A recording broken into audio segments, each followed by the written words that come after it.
Hi hello నమస్తే నేను మీ host అక్షర విహారి. ముందుగా అందరికీ హ్యాపీ ఉమెన్స్ డే. ప్రతి ఒక్కరిని సొసైటీ మొత్తాన్ని ఆదర్శవంత మార్గంలో నడిపిస్తున్న ఎందరో ఆదర్శమూర్తులు వాళ్ళందరికీ, అలాగే వాళ్ళని చూసి ఇన్స్పైర్ అవుతున్న మరెందరో ఉమెన్ అందరికీ హ్యాపీ ఉమెన్స్ డే. ఈరోజు మనతో పాటు స్టూడియోలో ప్రముఖ సైకాలజిస్ట్, ఉమెన్ ఎంపవర్మెంట్ యాక్టివిస్ట్, అలాగే వారధి సేవా సంస్థ చైర్మన్ అర్చన ఆచార్య గారు ఉన్నారు. మ్యామ్తో మాట్లాడదాం. నమస్తే మ్యామ్. నమస్తే అండి. Happy women's day. మీకు కూడా happy women's day. Thank you so much ma'am. Live in relationship గురించి కాసేపు మాట్లాడుకుందాం. యాక్చువల్గా నా ఒపీనియన్ ఏంటి అంటే, ఎందుకు అంటే నేను మంచి లైవ్ ఎగ్జాంపులే చెప్తాను. మా బ్రదర్ వాళ్ళ ఫ్రెండ్స్ ఉన్నారు, ఇద్దరు ఫ్రెండ్స్. అయితే వాళ్ళు 2 ఇయర్స్గా లివ్ ఇన్ రిలేషన్షిప్లో ఉన్నారు, ఒక అమ్మాయి ఒక అబ్బాయి. 2 ఇయర్స్గా లివ్ ఇన్ రిలేషన్షిప్లో ఉండి ఆ తర్వాత వాళ్ళు మ్యారీడ్ లైఫ్ అనమాట, మ్యారేజ్ చేసుకున్నారు. ఇప్పుడు 4 ఇయర్స్ అవుతుంది, హ్యాపీ మ్యారీడ్ లైఫ్లో ఉన్నారు. అయితే ఇది చూసి అండ్ వాళ్ళు ఇన్స్పైర్ అయింది కూడా ఇట్లాంటి లివ్ ఇన్ రిలేషన్షిప్ కపుల్స్ని చూసే. అయితే నా ఉద్దేశంలో అయితే లివ్ ఇన్ రిలేషన్షిప్ అసలు ఏం ప్రాబ్లం లేదు. ఇన్ఫ్యాక్ట్ నాకు మంచి ఒపీనియన్ ఉంది. ఓకే, ఒక మంచి పర్సన్ దొరికితే first live in relationship start చేయొచ్చు అన్నంత మంచి ఒపీనియన్ ఉంది.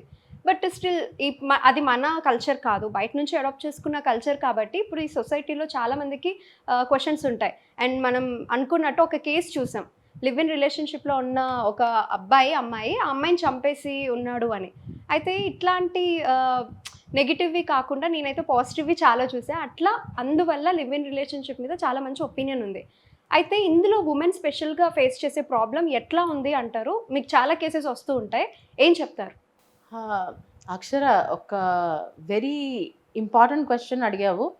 At the same time I want to ask you something. ఎందుకంటే నువ్వు రియల్ లైఫ్ ఎగ్జాంపుల్ కోట్ చేసావు కాబట్టి. Like okay fine, your brothers friends were in live in relationship and they married. ఎన్ని రోజులు అయిందమ్మా వాళ్ళు పెళ్లి చేసుకుని? How many months or years? వాళ్ళు మ్యారేజ్ చేసుకుని 4 ఇయర్స్ అవుతుంది. 4 ఇయర్స్ కంటే ముందు 2 ఇయర్స్ ఉన్నారు. 4 ఇయర్స్ కన్నా ముందు 2 ఇయర్స్ లివ్ ఇన్లో ఉన్నారు. Fine, very good. పెళ్ళైన తర్వాత 10 సంవత్సరాలు సంతోషంగా కలిసి ఉండి 11వ సంవత్సరాలు డివోర్స్కి వెళ్ళిన వాళ్ళు లేనంటావా? అంటే వాళ్ళు మ్యారేజ్ అయ్యింది కదా, మ్యారేజ్ అయిన తర్వాత పెళ్లి చేసుకుని 10 సంవత్సరాలు హ్యాపీగా కాపురం చేసి 11వ సంవత్సరం డివోర్స్ తీసుకున్న వాళ్ళు లేరా? ఉన్నారు. 40 సంవత్సరాలు దాకా హస్బెండ్తో హ్యాపీగా ఉండి తనకి 70 ఇయర్స్ వచ్చిన తర్వాత హస్బెండ్తో విడిపోదాము అని ఆలోచించే లేడీస్ కూడా ఉన్నారు. So it is not that మీరు లివ్ ఇన్ రిలేషన్షిప్లో ఉండగానే ఇద్దరి మధ్యన కంపాటబిలిటీ 100%గా మీకు తెలిసిపోతుంది. Then if you marry you will live happily ever after అన్నది as for me it's a myth. Okay. And కాసేపు మన కల్చర్ పక్క వాళ్ళ కల్చర్ పక్కకు పెడితే, ఇన్ ఎనీ కల్చర్ మ్యారేజ్ అంటే it's not about a culture. Every culture in this world has this thing called marriage. కాస్త ముందు కాస్త తర్వాత ఒక మ్యారేజ్, 2 మ్యారేజెస్, బట్ మ్యారేజ్ అనే ఒక ప్యాక్ట్ అయితే ఉంది. Why do you think there is this pact called marriage? అసలు మ్యారేజ్, వివాహం అనే ఒక వ్యవస్థ అసలు ఎందుకుంది అంటావు? అంటే ఇప్పుడు ప్రపంచం అంతా మ్యారేజ్ అనే ఒక దాన్ని పాటిస్తున్నారు కదా, మరి పాటిస్తున్నారంటే దీనికి ఏదో ఒక ఇంపార్టెన్స్ ఉంటుంది కదా. లేకపోతే ఏదో ఒక కంట్రీ కానీ, ఏదో ఒక రిలీజియన్ కానీ, ఏదో ఒక కల్చర్ కానీ ఉండేది కదా where there is no marriage existing. ప్రతి కల్చరు, ప్రతి కంట్రీ, ప్రతి రిలీజియన్ మ్యారేజ్ అనే ఒక సిస్టమ్ పెట్టుకున్నాయి. వాళ్ళ పద్ధతుల్లో పెట్టుకున్నాయి, వాళ్ళ ప్రొసీజర్స్ డిఫరెంట్, కానీ పెట్టుకున్నారు. ఫ్యామిలీ అనే ఒక యూనిట్ ప్రతి కల్చర్లో ఉంది. మరి ఉన్నప్పుడు don't you think this marriage and family as a unit has some importance కదా? So now I will tell you, Indian కల్చరా కాదా అన్నది కాసేపు మనం పక్కకు పెడితే, అసలు why this marriage is so very important. Marriage gives you a feeling of belongingness. ఇది నాది అన్న ఒక పొజెసివ్నెస్.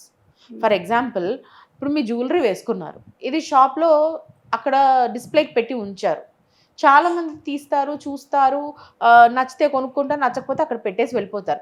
అట్లా ఎంతోమంది నచ్చక అక్కడ పెట్టేసి వెళ్ళిపోతేనే మీ దాకా వచ్చింది అది. అవునా?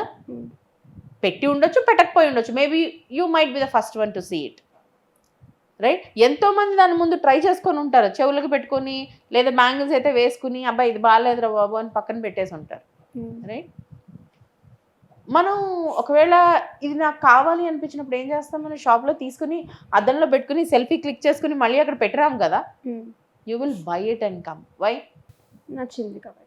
నచ్చింది కాబట్టి కాదు, I want them to belong to me. Okay, అది నాకు కావాలి. తెచ్చుకున్న తర్వాత will you give it to someone else? No. అంటే ఇలా అన్లెస్ నీకు నచ్చకుండా పోతే తప్ప, ఆర్ వేసుకుని బోర్ కొడితే తప్ప కదా. నా you cannot treat a human being like a piece of jewellery. నాకు నచ్చట్లేదు, చాలా సంవత్సరాల నుంచి ఈ అబ్బాయితోనే ఉన్నాను లేదా ఈ అమ్మాయితోనే ఉన్నాను, బోర్ కొట్టేస్తోంది కాబట్టి పక్క వాళ్ళకి ఇచ్చేస్తాను అనలేము. Human relations are different from buying materialistic things. మనం పెళ్ళి ఎందుకు చేసుకుంటాం అసలు? టు బిలాంగ్, ఇది నాది అన్న ఒక ఫీలింగ్ కోసం. ఒక్కసారి పెళ్లి చేసుకున్న తర్వాత సకలమైన you have so many rights, హక్కులు వస్తాయి. లివ్ ఇన్ రిలేషన్షిప్లో you don't have those rights. Okay, you're staying with a boy in a living relationship, or you're staying with a girl in a live-in, you cannot question them on their movement కదా. అంటే నీతో living లో ఉన్నప్పుడు 100% commitment ఉంటుంది కదా ఇందులో. Only ఒకటి ఉంటుంది, నచ్చితే ఉందాం, లేదు అంటే మ్యూచువల్ గా అండర్స్టాండింగ్ తోటి వెళ్ళిపోదాం. ఇలా ఉంటుంది. యూ ట్రస్ట్ తెలుస్తుంది కదా, 24 అవర్స్ ఇద్దరు కలిసే ఉంటారు ఒక ఇంట్లో. 24 అవర్స్ కలిసి ఉండడం, పెళ్ళైన తర్వాత కూడా కలిసి ఉంటారు కదా. ఎట్లా తెలుస్తుంది దట్ ఈస్ కమిటెడ్? ఒకే ఇంట్లో ఉండి వైఫ్ అండ్ హస్బెండ్ అయ్యి ఉండి కొన్ని సంవత్సరాల పాటు హస్బెండ్ వేసే వెధవేషాలను కానీ వైఫ్ వేసే వెధవేషాలను కానీ పట్టుకోలేకుండా ఉండిపోయిన వాళ్ళు చాలా మంది ఉన్నారు. అంటే ఏం లేదు మ్యామ్, ఇక్కడ పెళ్ళైన తర్వాత ఒకవేళ డివోర్స్ అంటే అది ఒక రెడ్ ఫ్లాగ్ లాగా ఉంటుంది. పెళ్లి అయిన తర్వాత డివోర్స్ అనేది ఒక రెడ్ ఫ్లాగ్ ఒప్పుకుంటాను. బట్ లివ్ ఇన్ రిలేషన్షిప్ లో ఎక్కువ మటుకు వెళ్ళాలనుకునే వాళ్ళు they want to shun their responsibilities. Live in లో ఉన్నది పెళ్లిలో లేనిది ఏమీ లేదు, కానీ లివ్ ఇన్ లో లేనిది పెళ్లిలో ఉన్నది ఒకటే రెస్పాన్సిబిలిటీ, బాధ్యత. లివ్ ఇన్ లో ఉంటావు, నీకు బాధ్యతలు ఉంటాయమ్మా. ఇప్పుడు మీ ఫ్రెండ్స్ ఎప్పుడైతే లివ్ ఇన్ లో ఉన్నారో ఒకళ్ళ పట్ల ఒకళ్ళకి బాధ్యతలు ఉన్నాయా? అంటే ఈ అబ్బాయికి సడన్గా ఓ యాక్సిడెంట్ అయింది అనుకుందాం, లేదా అమ్మాయికి చాలా సివియర్ హెల్త్ పాడైంది అనుకుందాం, ఫీవర్ వచ్చింది, ఏదో అయింది, వాళ్ళకి బాధ్యతలు ఉంటాయి. Will they take care of the other person?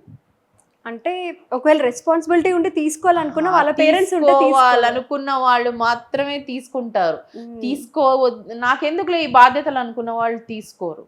అదే పెళ్ళి అన్నది చేసుకున్న తర్వాత నీకు నచ్చినా నచ్చకున్నా పెళ్ళి అనే ఒక ప్యాక్ట్తో పాటు బాధ్యతలు వస్తాయి. You have to take care of the other person, good or bad.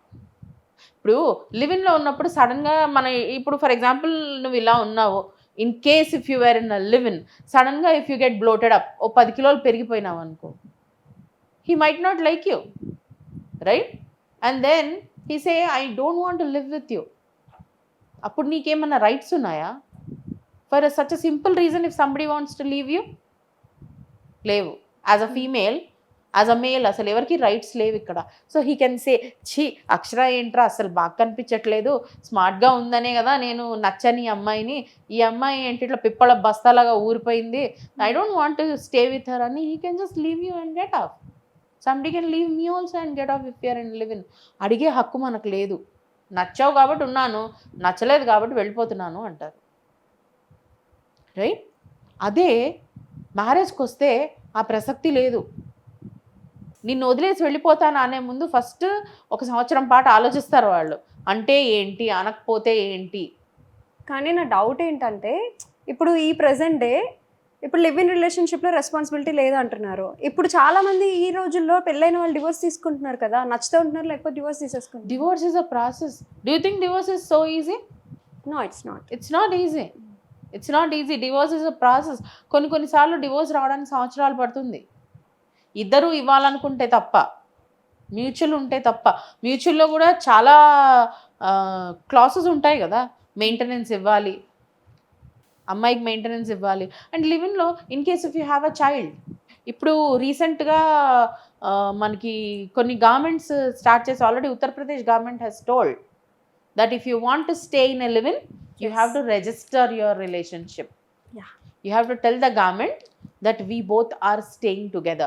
Otherwise, it will be considered as an illegal stay together. అంటే మేము రిజిస్ట్రేషన్ చేయించుకుంటే ఇంట్లో పేరెంట్స్ కూడా తెలుస్తుందా? తెలుసుకోవాలనుకుంటే తెలుస్తుంది. అంటే పేరెంట్స్కి తెలియకుండా దొంగతనంగా ఎందుకు ఉండాలనుకుంటారు అసలు ఫస్ట్ ఆఫ్ ఆల్? అంటే అలా ఉంటున్నారు లివ్ ఇన్ అసలు అలా రిలేషన్షిప్ ఎందుకు ఉండాలి నేను అడుగుతున్నాను. When you want to stay together why are you not dare enough to tell everybody we are staying together? No, don't you think it is very absurd, very absurd? I saw this web series, Jayalalitha web series Ramya Krishna act చేసింది అందులో, నేను చూసాను.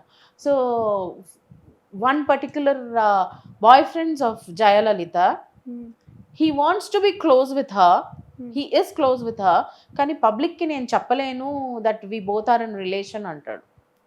Then she says, if you cannot tell the public that we both are in relation, I don't want such a relationship with you antundi. కరెక్టే. So when you are in a relationship, when you want to stay together as a live-in, why can't you tell it to the public?